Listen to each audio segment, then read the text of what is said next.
Hello, viewers, and welcome to Endless Legend. Today is the release of the Shifters Pack. This is the first game being played with the Shifters expansion in full release. And I just want to say a personal thank you to Amplitude for including a link to my Shifters Let's Play in the patch notes for the expansion. That was super cool. So what do we do in Necrophages today? Necrophages, look, we're scary bugmen. I forgot that there are opening cinematics. I don't know what I was thinking, so I didn't start recording until after the opening cinematic was over. I'm sorry. What you missed, basically, we're a hive of dudes. We gotta eat people. We love eating people.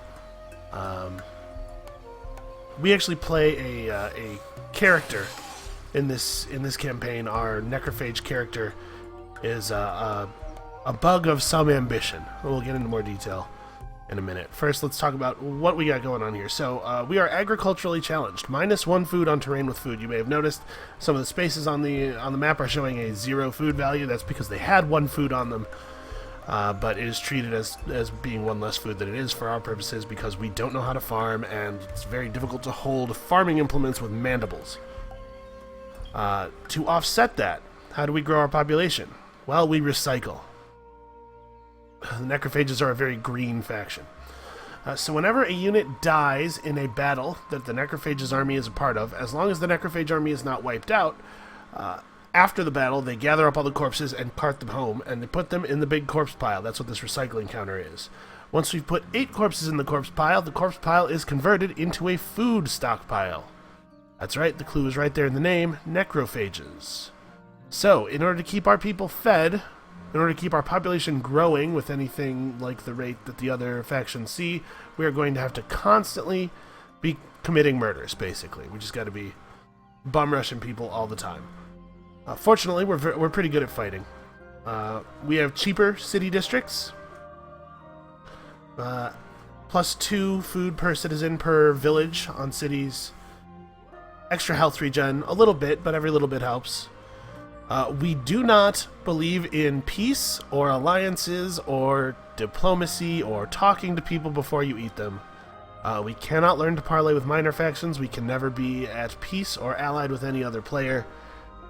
We have 2 settings, Cold War and Hot War, the other war. Nobody says Hot War, but that's what it is. So we need violence to grow, and also violence is all we know how to do. Also, all of our units have +4 attack for each other player that we are at war with. If we are currently involved in 4 wars, all of our units have +16 attack. Pretty straightforward. We start with the Necro Drone, our first era military unit, and the Alchemist Furnace unlocked, so we can start gathering strategic resources right away, right off the bat. So, the fact that we gather less food from the Earth, from Auriga, means that we have some slightly different considerations than the other races would as far as placing our cities. There are a couple of ways to deal with being agriculturally challenged. One of the ways is to find a couple of big food anomalies. Because on tiles like this, where this tile originally had 2 food, this tile originally had 1 food, -1 food is like -50% of this tile's food, or -100% of that tile's food. But on a big food anomaly like Black Earth or Life Tree, which has like 6 or 7 food on it, depending on where it's placed, it's actually a pretty small percentage reduction. You end up still getting a lot of food, and you can advance at something like a normal rate of growth. The other thing you can do is just plant yourself on tiles that didn't have food in the first place. This tile, right here, 2 science, 1 industry, is exactly as good as it is for every other race. We don't really have that option. Pretty much everything around us has food on it. So I think what we're going to do is, it started us on this tile, and this is actually a pretty good city tile in my opinion. We're on this nice delta between these 2 rivers. We have a ton of river tiles. We're just going to go here. We're going to get early aquapulvistics, which is a technology that allows you to dredge extra dust out of rivers. In the next era, there is a technology that lets you get extra food from river tiles. We're just going to go real hard on those river technologies. We are, however, going to split off our starting army just a little bit and try to get an idea of what's around. I want to make sure that we're not missing any really obvious settling locations nearby. We're going to want to engage in combat a lot in the early game. I'm intentionally leaving the ruins to explore with my hero for the XP.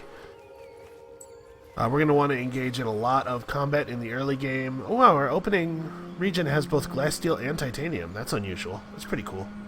Okay, so not a lot of great anomalies grabbing my attention. Yeah. So because we want to be more aggressive in the early game, we can't spread out with our units. We can't just like scout to the far corners of the map like I often do. We're going to actually have to form up into an army and do violence. Going to have to, I say, like, oh man, shucks, I really hate doing violence. Let's get this completed quickly. What's the difference? Oh, you know what? I'll leave them on food for now. We're gonna need bodies to produce resources. Also, our starting location has very little dust, so aquapulvistics is a really high priority. I think we're gonna do mill foundry first, and then right into aquapulvistics, and we'll buy stuff out a lot. Plus 2 dust on terrain with rivers during the summer. This does mean that we're gonna have some tough times during the winter, probably. And keep in mind, one of the primary features of the Shifters expansion, the blessings and altar of Auriga and the pearls and stuff. We are not going to have access to a lot of pearls right away. The Alayi are the only ones who can find pearls in ruins. We will not be finding pearls in ruins. So when the first winter hits, we're going to want to scavenge for pearls so that we can build our altar and start to exert some control over winter. It's just another thing to keep in your head. All right. Unease riddles the nest. I can feel it everywhere. In the hurried footfalls in the tunnels, in the huddling, in the lingering in the fungal gardens. They doubt me. The sifters, the burrowers, the soldiers, even the blasted groomers, get off. They all doubt me, and their doubt seeps into my chitin. That word's pronounced chitin, right? I've read this word easily hundreds of times in my life. I don't think I've ever heard somebody say it out loud. It's probably chitin. I sit in my lair, fretting, while above hind legs grow bolder, nipping and harrying and slicing at our tracks. Is that slicing at our... Why would they be slicing at our tracks? How is that helpful? Enough! I must erase those doubts. But how? Doubts bite deeper than any jaws. Security. Yes. Above all, I must ensure this region holds no threats for my brood. Otherwise, they will come, fighters in leather and steel, with claws and weapons, to tear apart our fragile young. We will attack the hind legs, teach them that this place is ours, that we will not be driven out or be pushed away. I assume they're supposed to be in order. They'll stab and slice us, but the price will be worth it. My brood will survive. My brood will gain confidence. We will grow. So, in the nearby region, Zaidina makes sure all the Yotus villages are pacified to get some blood crystals. Blood crystals, actually, yeah, I would like those. So, He Who Meddles. This is the name of our character. We've started up a new colony. Zaidina. We can't see anything yet. I don't know why I zoomed out. Oh, I zoomed out like that was going to give me some information. Let's check out these ruins.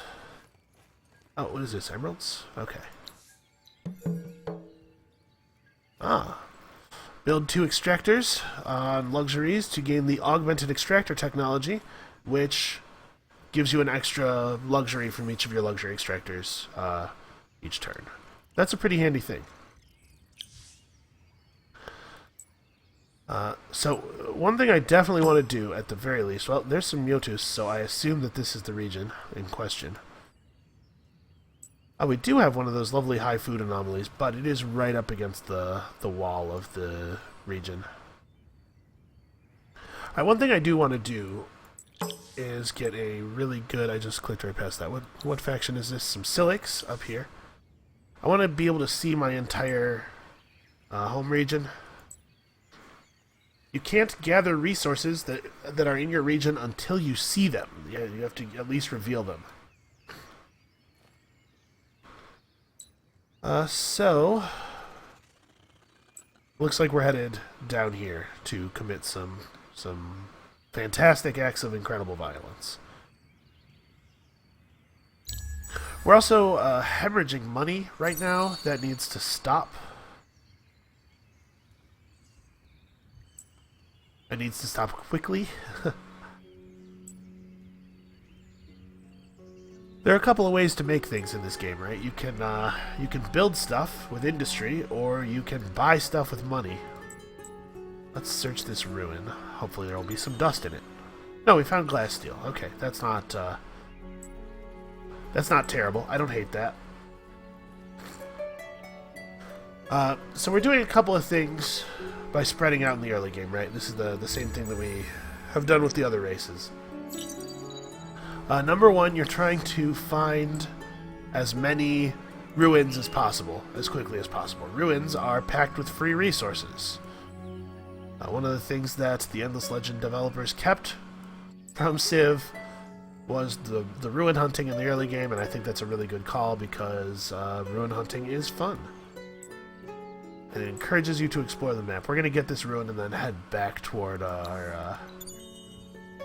nothing, man. Let's head back to it. We gotta group up and then start to make the violence.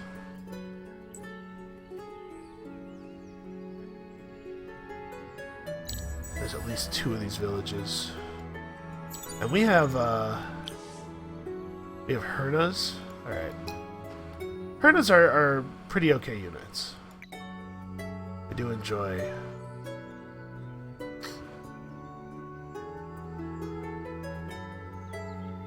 Well, we need to get our industry up, we need to get our dust up. There's a tremendous number of things to do early in a game of Endless Legend. Good players know exactly what order to do these things in. I am not yet a good player. Some games, I play them on the channel because I want to help, I want to educate. I feel like I'm in a good position to help people make better strategic choices, things like Darkest Dungeon. This game I'm playing on the channel because I really like it and I think it's super cool, but I'm not at all good. Really not good. So in this case, you're sort of learning along with me. Yojas are actually a bit inconvenient as an early combat target. They deal a lot of damage thanks to their free counter skill. Which means that against an army that is composed entirely of melee units, as ours is, we're just going to get... Each one of them is going to get to attack twice per turn. I almost want to not attack these guys until I have more units. Is that viable? No, we probably need to build up the corpse stockpile. We're going for it. We'll just auto-resolve that.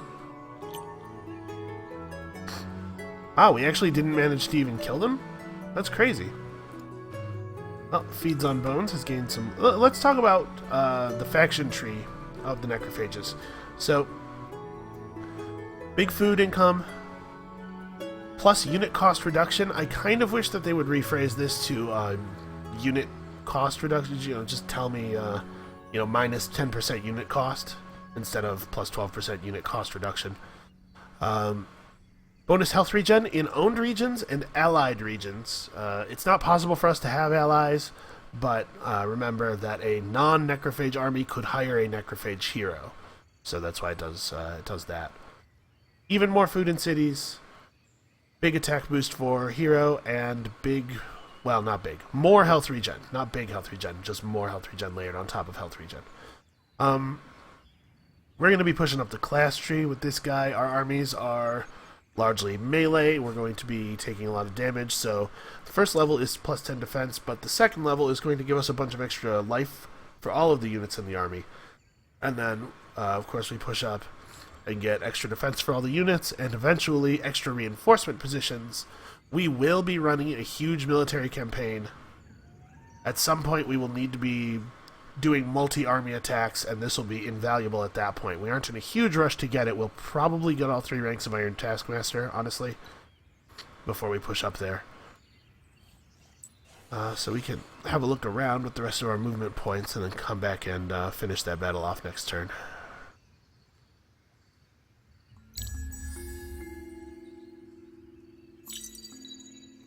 Alright, Aquapulvistics is done. So you can see we started with our first era, the Necrodrone, already researched. Oh, I do want to talk about the disease capability. Both our Necrodrones and our starting units, the Foragers, have this disease capability.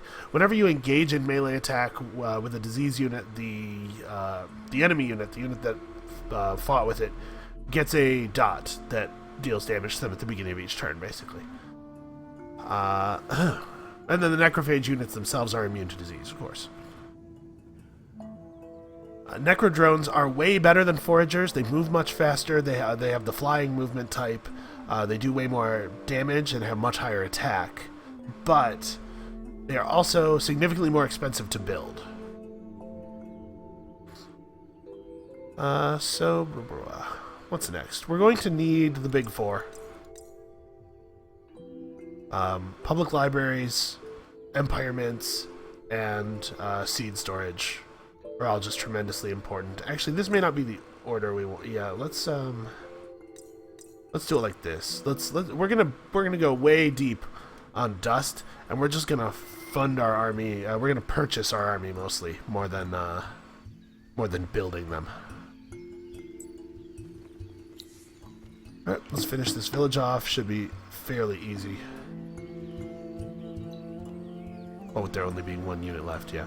Our hero taking really a tremendous amount of damage, actually. I'm going to be auto-resolving these early battles just for the sake of time. If you're watching, if this is the first time you're watching an Endless Legend Let's Play, I just want to assure you that the combat system is super cool. We will not be auto-managing all of our battles. Once we get our proliferators online in particular, it becomes very important to do stuff by hand. We're going to need more violence. Actually, we may want to work a settler in there. Well, one thing at a time.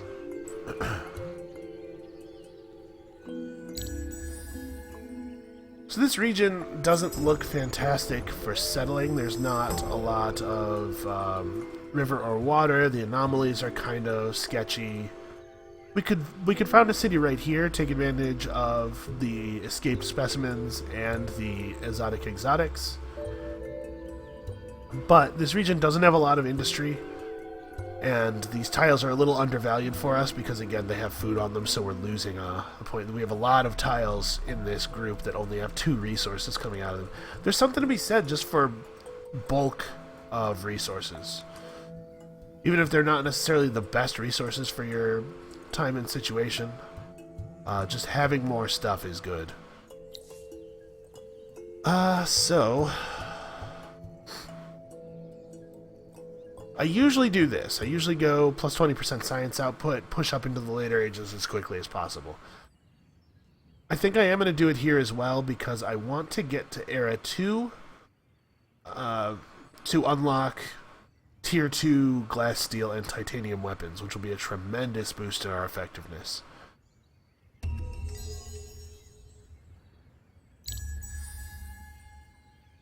If you're curious about the new stuff about shifters, I strongly recommend go watch. There's a shifters Let's Play. I think I just made it the top row on the channel homepage is the shifters Let's Play. It does a good job of showing off the new features of shifters, the new faction, all the cool pearls stuff. Let's make violence. You'll notice we have actually regen quite a lot of our health already, just in the time it took to walk over here.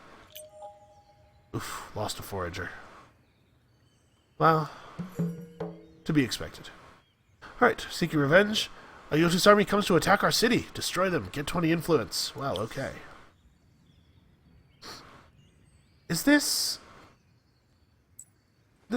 I think this might be a little different than the Necrophages main quest used to be. Maybe I'm wrong. Maybe I'm imagining things. Alright, so we've got a little bit of income now. It'll continue to get better as we expand this city. There's a lot of river tiles to pick up in the surrounding area.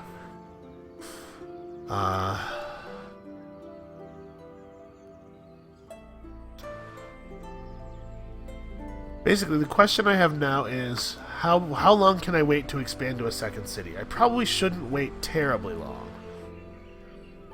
Although it definitely helps that we have access to both of the strategics in this region. We don't have to go scouting for them. I think I should make a couple foragers. At least finish this one forager to get my army back up to starting size. Somebody's pushed into Era 2 already. You're probably familiar, if you've played 4X games before, with the fact that in a high-level play, if you set the computer to a high level, they start with a whole bunch of bonuses and extra income and stuff, because it's the only way to make the AI able to challenge a really good player. The problem of making an AI play against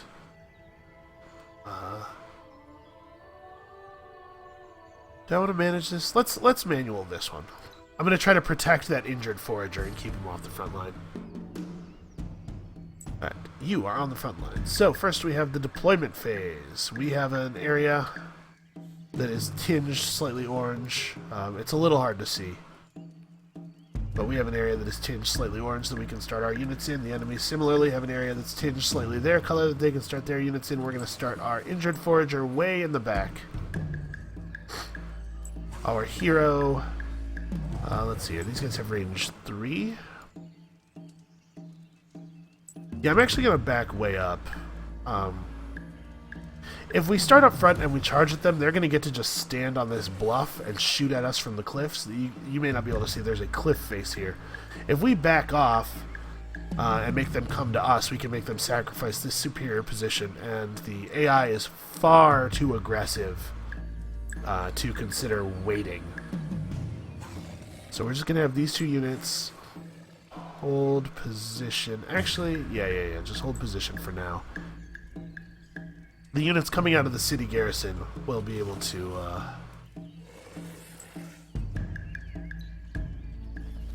move up a little bit. Yeah, we can make them come to us.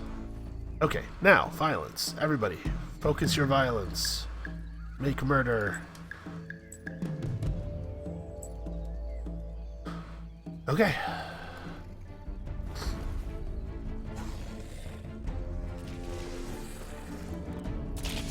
Alright, this way we've protected our injured forager. He should survive the battle now, and I think we should win this quite handily. Obviously, the Hernas are not the most powerful units in the world. And they fixated on our hero a little bit, which is not good strategy for them.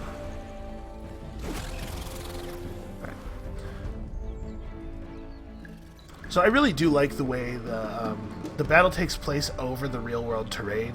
So the area around combat really informs how difficult combat's going to be for you. Yeah, we managed to take no damage on our wounded unit. If we'd auto-resolved there, I'm afraid our wounded unit might have died. I think we're going to... No. I was going to say I think we're going to have these guys go into the city to take advantage of the fortifications. But I don't want to be subjected to a slow city siege. So we're going to have this forager join this army. And we saw briefly the Yotus coming up. We'll just stand and defend for the moment. We'll clear out this Herna village afterward. Oh, here they come. It's just 2 of them.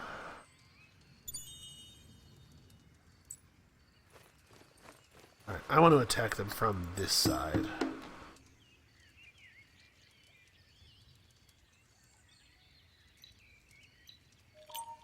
Okay, I was fine auto-resolving there. We had a little bit more health, a little bit more of a numbers advantage. Alright, 20 influence. Tonight the hive will reek of the dead, but we will spare some. One hindlegs, a traveler and fire wielder, has learned our language and stokes my curiosity with wild ideas. How has some other race managed to speak the necrophage language? I would imagine it's very mandible heavy, right? A lot of clicking noises and stuff. Sweet, sweet, sweet flesh. The nest thrums with fevered dreams. With faith, with belief. The workers scuttle with extra fervor, the groomers with purpose, the soldiers with mandibles high. It's sort of like a cat. You know how a cat carries their tail up when they're in a good mood? That's sort of how the necrophages, you gotta keep your mandibles up. It's really kind of a pain because the mandibles are usually on the front of the face, and so if your mandibles are real high up, then you can't really see where you're going and you bump into stuff a lot. But if you can see where you're going, if you're just walking normally, then everybody's like, oh, you look so down, what's wrong? And I suppose it's just a different sort of hassle. The tunnels resound with the click and scratch of anticipation. Now's the time to hatch more plans. To be a race who can command the surface as we command the dark, we must evolve. The hind legs calls himself Ris Al-Khali and tells me he is a scientist, one who studies the ways of things. His quest for knowledge has led him far from his birth race, and he has roved the surface of this great land, learning much. I led him through the teeming hive, hoping to awe him, even frighten him, but his eyes sparkle with glee. He speaks of strange chemistries, and wishes to study how hindlegs and necrophage differ. He teases me with ideas of a superior breed, marrying the best of both races. The other captives are more afraid of him than me. I don't trust him, but he may be a great boon to us. To begin his experiments, he needs special materials, and I will ensure he gets them, and I will watch carefully. Okay, so we gotta search a particular ruin after gathering 10 glass steel and 20 emeralds, so we gotta get our extractors online. Let's add that to the list. Actually, let's push that up in front of seed storage.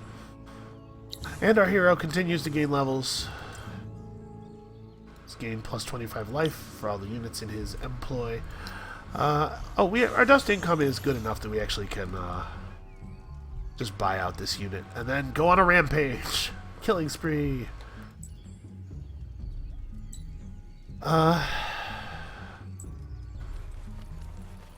Yeah, we need to clear out this village so that we don't have to deal with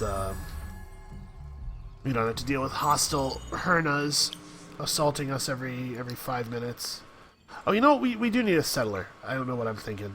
Let's maybe put this ahead of the Empire Mint. We have to start getting more regions. Oh, another player's already encroaching on us. So I think we do take Sidina probably. We go ahead and found here, take advantage of these anomalies. What do we have over here? We have a couple of adjacent anomalies right next to a river. This would probably be a pretty good spot to found a city as well. We actually will we should found this one first and then come over here. If we found here, it's very unlikely that green will push through us and found on the other side. The computer does not like to found a discontinuous nation. But if we go here first, green might snake this one. Okay, new guy.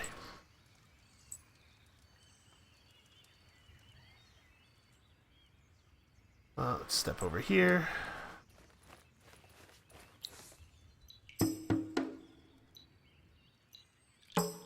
Alright. Easy as pie. And, I believe... yes, indeed. A recycled stockpile. A stockpile of various recycled stuff. You know, just things. Nobody look too closely at it. So we'll pop the food stockpile on our city here. Oh, actually...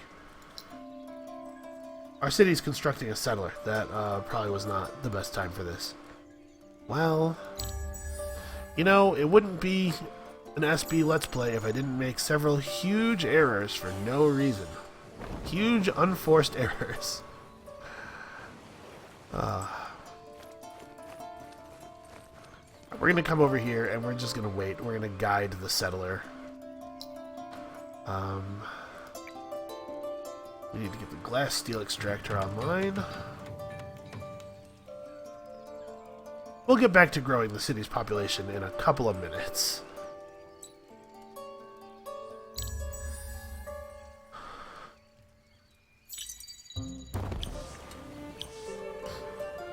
Oh, we did not look at the legendary deeds. Somebody has beaten us to this thing.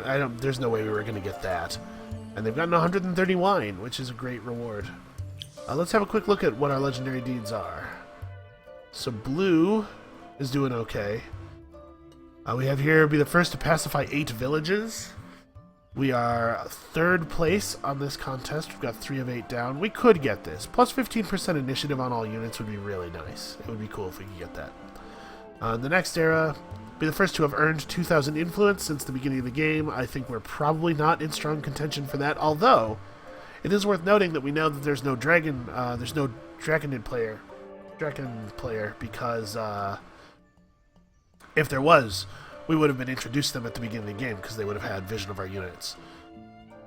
This is be the first to attack and defeat at least 10 armies of other empires in order to gain a talisman that gives a hero free counter. Yeah, this we're totally in contention for. That might be ours. We'd love to get the industrial megapool. Actually, we really need the industrial megapool. Not need. We really want the industrial megapool. Let's get our extractors online and start working on that, shall we? Oh, and also, pop the settler out. Join the army here.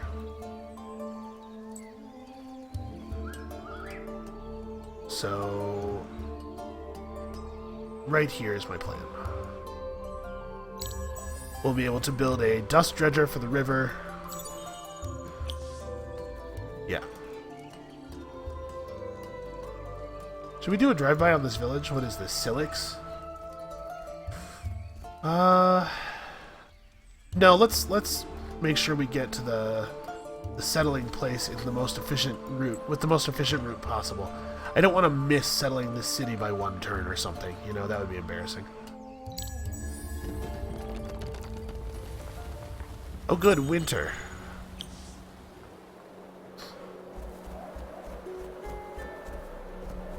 A real bummer. I mean, this also sucks. This is going to end up being quite a lot later than I usually like to found my second city, but, you know, we had violence to do. We can build ourselves a point of population here by converting that. Then we'll want these. Can I move these people back to food now?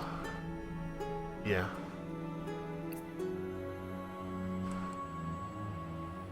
We want to get some more citizens born, because we really want to have as many people as possible to shift onto. Oh, this is a shame.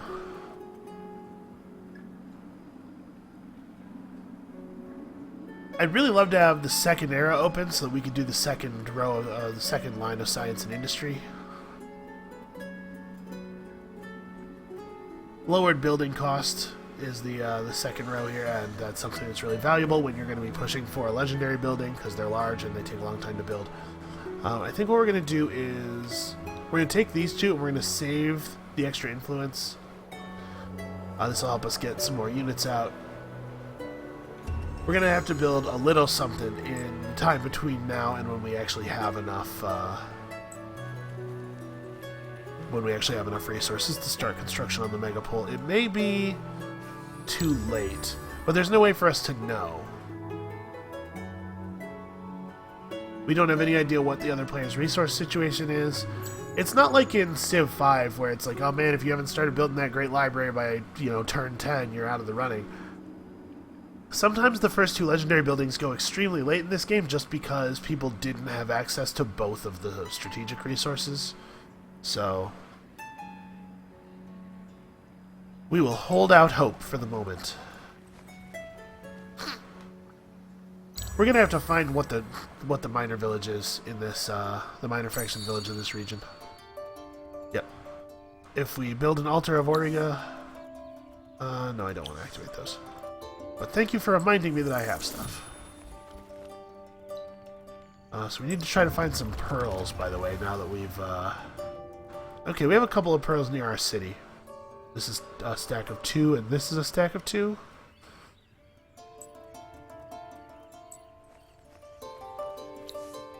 Let's hit these ruins. Oh! Deep in the site, you spy tribes of Hernas and Tetike in furious dispute over the ownership of some escaped specimens. Though you would rather sneak away and not get involved, your troops are spotted, and they ask you to judge the affair impartially. Settle the dispute once and for all by killing one of the tribes. Yeah, okay. I'd prefer to kill the Hernas. I will have an easier time killing some Hernas.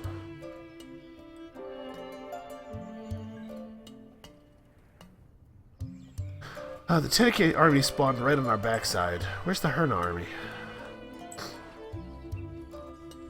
It looks like Gorin are the tribe here.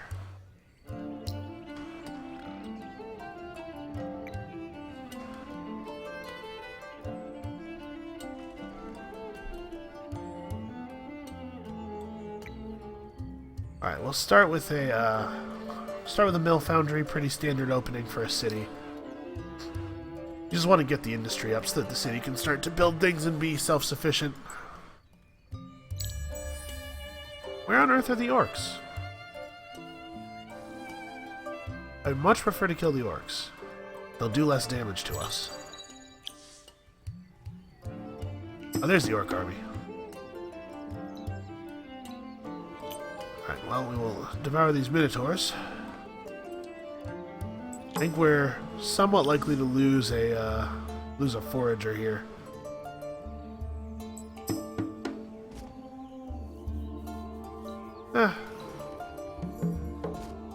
We did. A shame. Oh, we got 15 gold and an item. What item?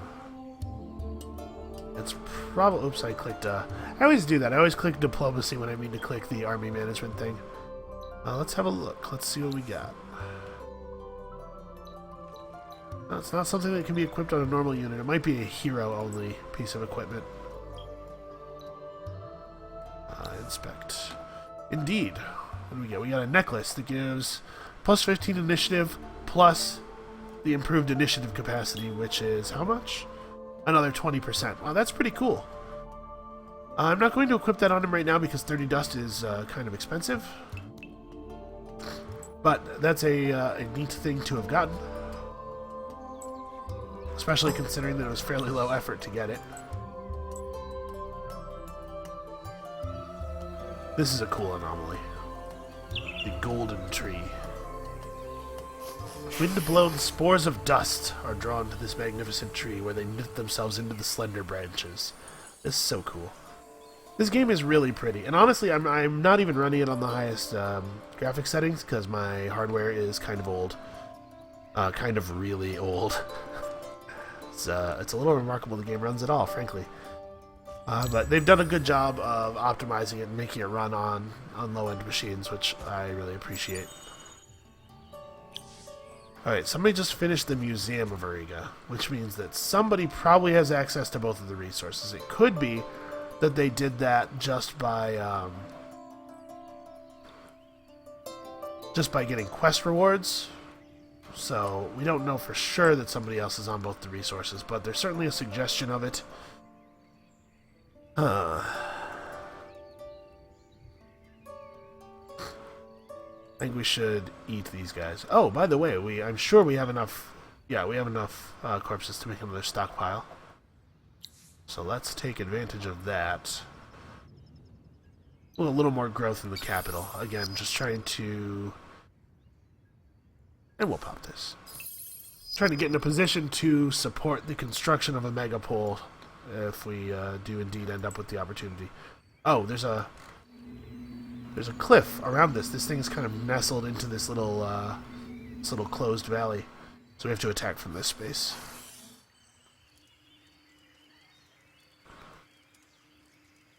I'm also going to stockpile my dust a little bit. You can buy off the last couple of turns of a megapole production. I sure hope after all this talking about it that I actually get it. There's really no way to know what will happen. We'll auto-resolve. We're strong. We got this. Unable to actually finish them off. And we almost lost a unit. We'll attack again next turn and we'll do it manually so that we know that unit doesn't die, because there's no reason for it to. Alright, you have to get the Emerald Extractor online as soon as that's finished.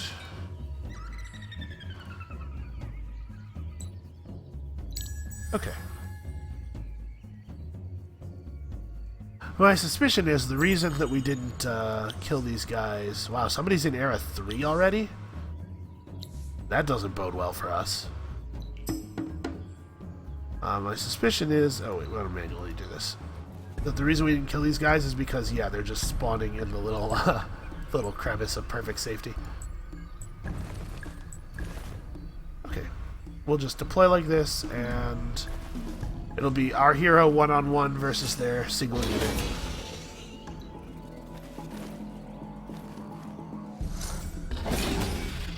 The auto-resolver is usually pretty good, but it doesn't, the AI doesn't always do tactics that well, and so for things like that, you want to go to manual resolution. Alright, I think we are just going to finish getting Iron Taskmaster. A bunch of extra life on our units is going to be appreciated. Our scientific progress is unimpressive. Alright, let's do this. Actually, it'd be really good to have this titanium online. Let's do this. This will cut a couple of turns off of... I'm going to turn off the resource display for a minute, too. Clean up the visuals a little bit. We don't need that information at the moment. This will help us get to the requisite amount of titanium to build the mega pool a little faster. We're going to end up starting it on turn 30 or so. That's not... We're probably not going to get it. We're going to try for it anyway, because if we did get it, it would be very, very good. Alright, we've got some Ursus down here.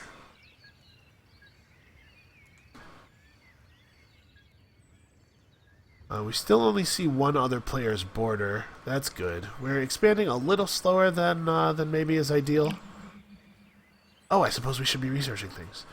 Okay, so we need one more technology out of Era 1, and I definitely am going to need the mercenary market. We're going to want to buy heroes at some point. I'm headed up for this ruin. Oh, somebody completed the mega pole before we could even start it. Well... in that case, all of these resources are instead going to go to building weapons.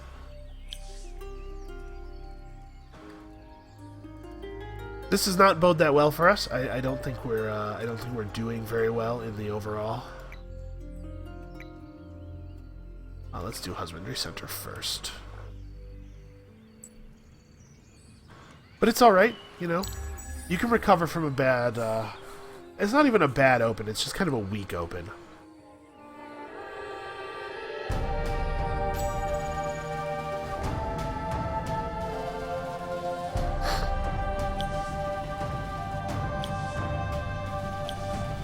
Okay, we'll be gathering some extra influence now, thanks to that that world event, +4 influence on anomaly tiles. We've got a decent supply of money. The first thing we're going to build is... it's a toss-up. So, we know about alchemical alloys. By the way, notice, the technology that allows you to propose peace with other players, not even on our wheel. So, alchemical alloys, tier 2 weapons, very powerful. But, the proliferator is really something. The proliferator has the parasitism capacity, which means that every time you land an attack with a proliferator, it basically lays eggs at a range of 3 spaces in your enemies. And if an enemy with the parasite on them dies during the battle, at the end of the battle, a new necrophage unit will hatch out of their corpse. This allows us to get a lot of units quickly and cheaply. We have supplies of weapons, and I do think we're gonna do alloys first, but proliferator's got to be next. Once we have the proliferators, we're going to be able to engage in some terrifying campaigns of destruction. How much does it cost to buy out a necro drone? 300? All right. Well, I'm gonna do this. We'll have him join up with. Have him join up with our hero, and then we'll wipe out this Rumbler camp. We'll just keep keep building up those corpse stockpiles. A Draken Archivist. A wandering Draken researcher calling herself Archivist Kaushai comes to you with an interesting concepts of rule and iron hands in velvet gloves. You are convinced that in order to maximize your political influence, you should show that you are not to be insulted or trifled with. Though war is not always practical, Kaushai convinces you that if you show you are willing to go to battle, you will gain the awe and respect of elders. So if we go to war with green in the next 10 turns, we'll get 160 free dust, which is basically a free unit. Sounds reasonable enough to me.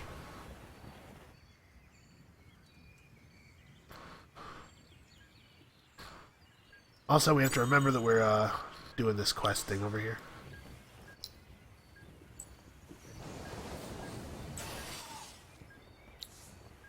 Okay, now we have some decisions to make. I think I'd really like to do this. We're so far behind on science, though, I don't know if I can afford to not be pumping the extra science. Now, we're going to do this for more effective murder. And we're just going to go really hard on war against green, I guess. We'll get our tier 2 weapons and armor. We'll try out a war against green, and if it doesn't work, then I guess we possibly lose. We'll see how it works out. How many pearls is this? This is 4. I believe it takes 10 to build the altar, so this would put us on 7, and then the 2 stacks around our capital would finish us off. I think we're gonna probably want to build another forager. Just first of all to pick up these pearls, and secondly to do the interacting with this quest step, and then we'll have him come down and join the real army.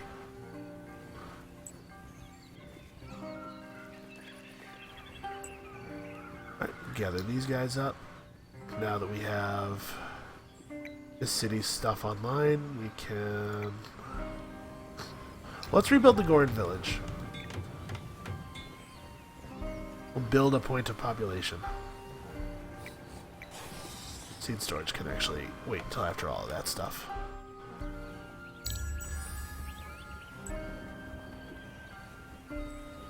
Sadly, we can't purchase... we can't just purchase scientific progress with dust. But we can and will purchase lots of military units with dust. Also, we need to found more cities. That's no question. I was kind of hoping for a little bit more intel on where the other players are, but oh. Somebody seems to have started a quest that involves a bunch of rumblers. We will take these guys down. What is that? 3 short of another corpse stockpile. Also, 10 emeralds. Is that enough? No, 10 glass steel, 20 emeralds. Okay, so we're still working on that. All right, we're gonna sweep our army back up this way. We'll be in our own territory at the end of next turn, so we'll be able to apply the weapons that we've gotten from alchemical alloys.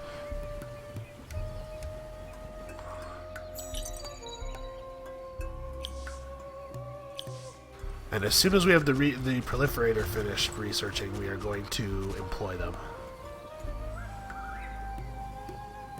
Alright, let's... I did it again. This is the button I want. Let's equip our foragers, who are some pretty creepy looking dudes, with some cool new weapons. Alright, so right now they have the Range Slayer capacity, wielding a one-handed weapon. We have access to some one-handed weapons. We also could set them up to be dual wielders instead. Drop the shield and equip another weapon in their other hand. So let's see what we're... We have more titanium than anything else.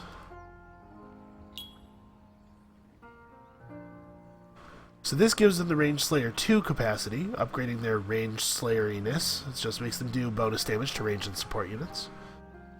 Depending on what race green is, this might be really valuable. If green is like Vaulters, the core unit of the Vaulter army is an archer. That's also true for the Wildwalker army.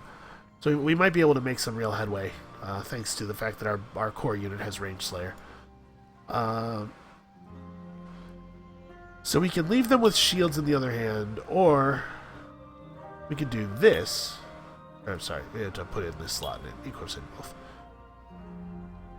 The difference is 67 attack, 56 damage versus 60 attack, 42 damage. I don't know if Sweep Strike Back applies disease. Does this only work when we... And when we die, it spreads the disease to adjacent units as well. I actually didn't know that.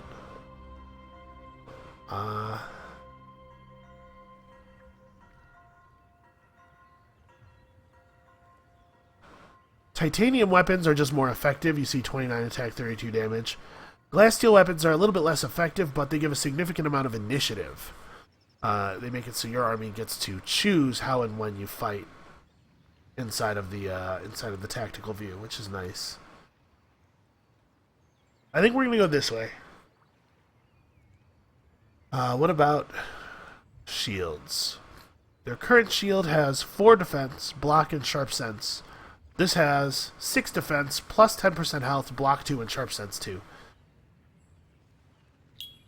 That's a fair outlay of titanium, but it does make our units the best they can be. In addition, we should think about improved movement or improved vision and sharp sense 2. That's a little bit less good. I think improved movement is a good idea. Our units are melee, so we need them to be able to get in range quickly. And then we can equip them with some... this is going to significantly increase the cost of retrofitting, but we should be trying our best not to lose units. So, a little bit of upgraded gear. Yeah, the cost to retrofit would be 373 dust. Okay, so I think we're going to go back and adjust that unit design a little bit. What if we skip this stuff and just go armor and shield? 105. We'll certainly get there pretty quickly. Let's have these guys do dust. We can update them to all of the fancy armor and stuff later. Well, let's also give our hero a new weapon. So he has Infantry Slayer if we give him a weapon made of a one-handed weapon, or he turns that into Range Slayer if we give him a two-hander. I think we'll leave him on Infantry Slayer mode. We'll give him a glass steel weapon. First of all, because I do want him to have high initiative. He's a pretty hard hitter. And secondly, so as not to strain our titanium supply too much. That did cost us some dust. It's going to slow down the equipping of our other units by a turn. It'll be fine. Maybe by more than a turn. Winter, how inconvenient. Minus 10% health regen. Yeah, pretty annoying. But still, let's commit some murders. Alright, easy. We almost took no damage there. There's a very, very low amount of damage. When we wipe out that other army, it'll complete another corpse stockpile. We'll be able to push some more food into one of our cities. So what is it? It's 105. We'll move these guys onto dust for one turn too to make sure that we make it so that I can equip us this turn and we can start sniffing around. Start sniffing around green on this the turn after. Alright. So put people back on food. I want to keep growing the populations in my cities so that when I move all the citizens onto something, they produce a lot of whatever I move them onto. We will retrofit our units now.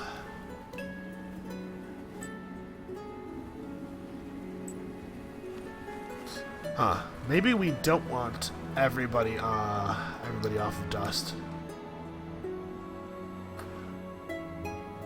Alright, actually I think this is a good time to start building a settler. The settler will complete shortly after the winter ends. I'm going to move a couple of people in this village onto dust just to deal with that deficit. Remember, our dust dredgers don't work during the winter.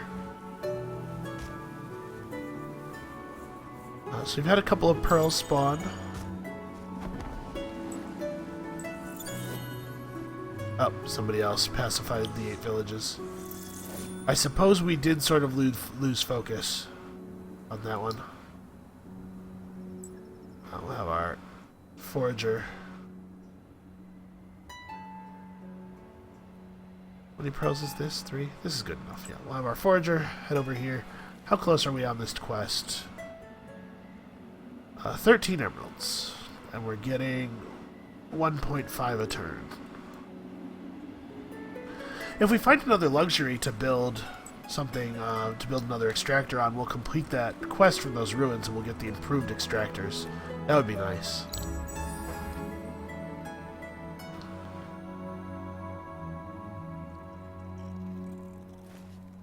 Okay, this winter has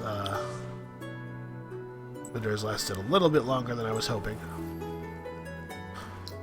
We now have enough pearls to build the altar of Auriga, and I think we should probably do that. We want to have some control over the winters. So we have to consider the construction of our city here. How do we want to build out our city in the future? So if we build a district here, we'll pick up 3 more river tiles. A district here picks up a ton as well, so we can make a triangle that looks like this. I think that's probably the right play. We build in triangles because districts level up when they're surrounded by more districts. This space also gets us 3 more river tiles, so maybe... No, I want to get here. Yeah. Alright, so I think that means that we actually want to build our altar. We want to build our altar along one of the sides of the triangle because we'd like to get it leveled up. We'll build it here. We don't need to... And move everybody off of food production and over to industry when we start building a settler, because you cannot grow population while a settler is building. Right, we'll get these guys down. Fantastic. Another stockpile.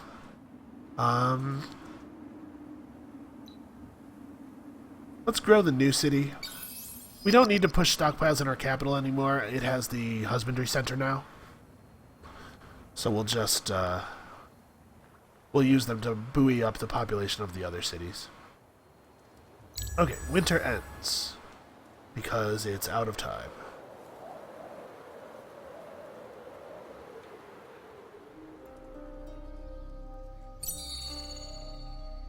And just as winter ends, we get a global effect that reduces dust from terrain. And we failed to complete the quest of Princely Gift for the dust. We took too long screwing around. Winter came at a really inopportune time and then lasted a really inopportune amount of time. We couldn't have even declared war on Green because we haven't met him yet. So we can't even open the diplomacy menu. Well, let's go find him. Oh, I should... Yeah, this settler should be... Oh, it looks like he's expanded out to there as well. I think our settler is going to come down and grab this region. Alright, the proliferator is complete. Let's build a couple. Sadly, we kind of need to leave our people on dust just to keep up with the upkeep of our armies and stuff. That's pretty annoying. That event cannot end soon enough.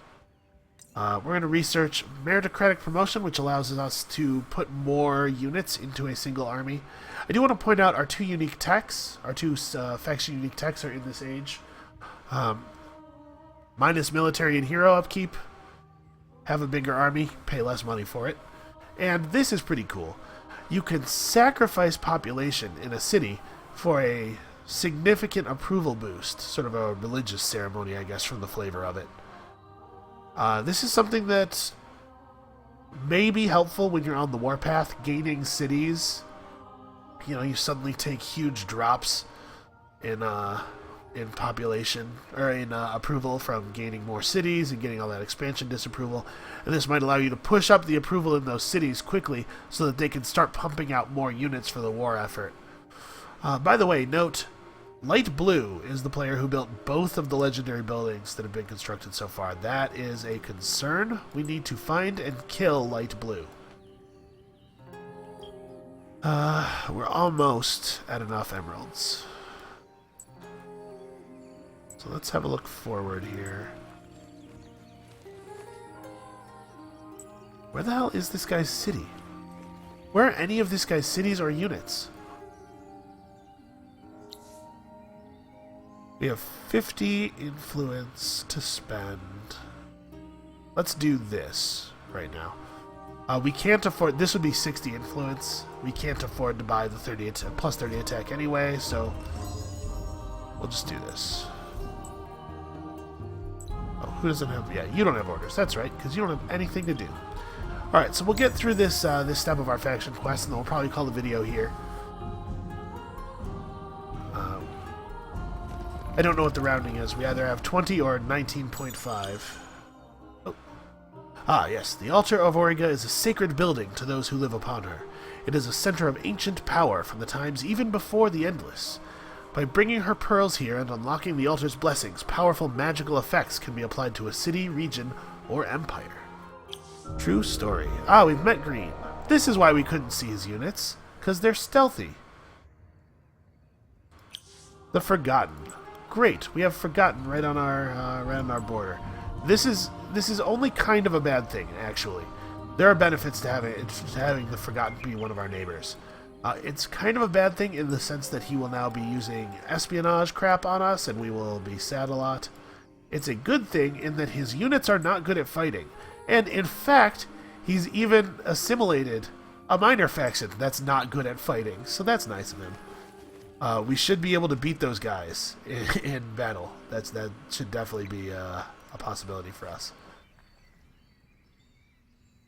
Oh, actually, you know what? Don't build that proliferator. Let's upgrade the proliferator design before we start construction. That way we don't have to retrofit them. I'd much rather spend industry than dust. So... These guys are range units. They have a slightly different weaponry. They have access to wands. We can give them claw-type weapons and give them sweep strike back. But I'm going to give them wands instead. The wands give them the unsteady capacity, which means that any target they attack will lose 20% of its attack value for the next 2 rounds. Pretty good, and of course, remember, we'll be spreading our attacks over as many units as possible to parasite deploy, so that's pretty good. I think we do want them to have the glass steel weapons, because we really want the additional initiative.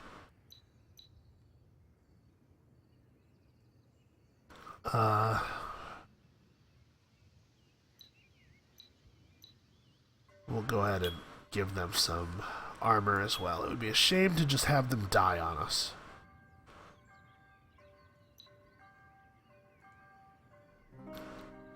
They don't have sharp sense yet, but if we give them improved movement, it doesn't just improve combat movement, it also improves world map movement. If every unit in the army only moves as fast as its slowest unit.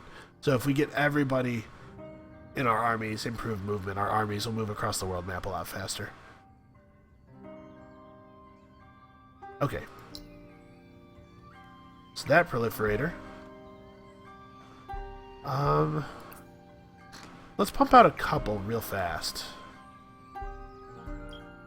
Yep.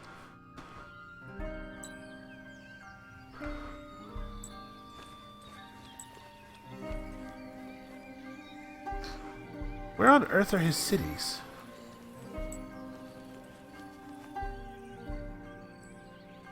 Where on Auriga are his cities? That's the... let's also have a look at this before the first episode ends. The Altar of Auriga. So first of all, we know what the effects of the next winter will be. Minus 25% food. That's a shame. If there were multiple eligible winter effects, we could spend pearls to effectively to vote on them. You can see this one has 4 prayers. Committing a prayer costs 4 pearls. Um, and it costs fewer pearls to prey at the beginning of the summer than it does toward the end of the summer. It gets more and more expensive as winter draws closer. Also, we have the ability to unlock blessings. So you can see, like, this blessing costs 10 pearls and gives us a new type of tower that we can build. A tower that does retaliation damage to enemy units that fight in our territory. This allows us to get extra population from minor faction villages. This allows us to gain industry from river and sea and lake tiles during the winter. We will be getting this. Iceworks is very good for a civ that's for a faction that's building on rivers already. We also, at some point in the game, will want to pick up pearl hoarding.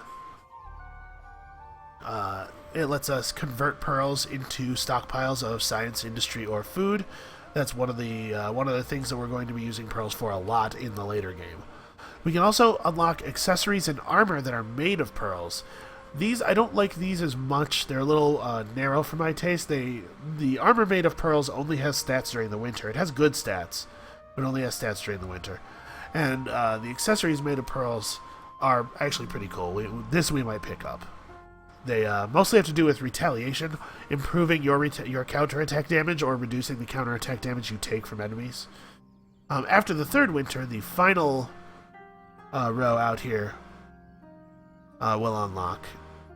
These, I want to talk about these in particular, the strategic intensifier and the luxury intensifier.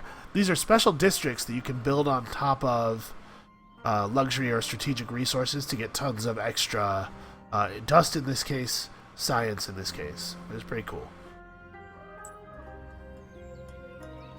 What was I doing? Is this a turn? No, I have to hit end turn before I have enough emeralds to advance the faction quest, and then we're going to call the episode.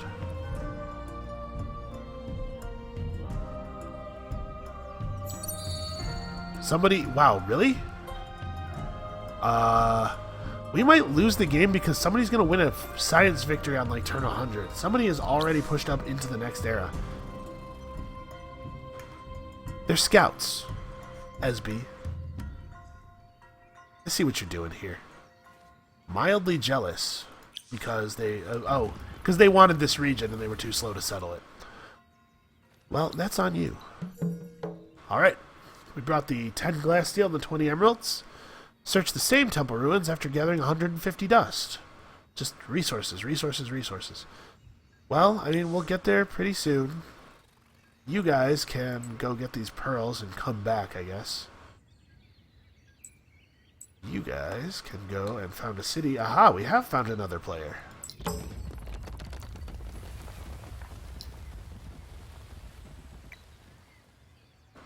So, the light blue player.